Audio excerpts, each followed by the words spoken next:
Hello everyone, आज हम पढ़ेंगे एटम की स्ट्रक्चर के बारे में। हम सभी जानते हैं कि एटम कुछ इस तरह का दिखाई देता है। Atom has two parts. Outer most part को हम क्या बोलते हैं? शेल्स।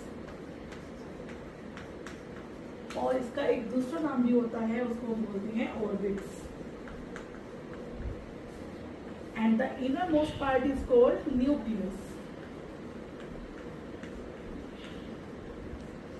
एटम की स्ट्रक्चर के दो पार्ट होते हैं। आउटर मोस्ट पार्ट को बोलते हैं शेल्स या फिर ऑर्बिट, और अंदर वाले पार्ट को जो बिल्कुल छोटा सा होता है उसको हम क्या बोलते हैं? न्यूक्लियस। अब हमने पढ़ा है कि एटम सबसे छोटा पार्ट होता है, सबसे छोटी इकाई है, लेकिन ये पहले की स्टडी थी।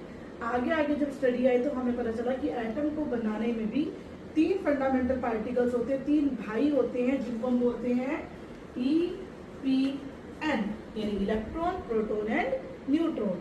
अब हम देखेंगे कि ये तीन भाई इस एटम के अंदर कैसे कैसे लोकेटेड होते हैं।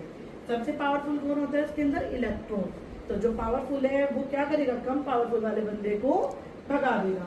अब हम ये मान लेते हैं कि एटम जो बना हुआ है दो पार्ट से, जिसको शेल्स और न्यूक्लियस बोला है, तो सबसे ज्यादा एरिया कौन सा है हमारा? शेल्स। तो मोस्ट पावरफुल बंदा कहाँ जाएगा? इस शेल्स के अंदर लोकेट करेगा। और जो हमारे P एंड N यानी प्रोटॉन एंड न्यूट्रॉन है वो कहाँ स्टे करेंगे?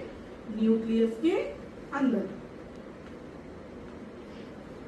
तो this is the arrangement of EPN in the atom.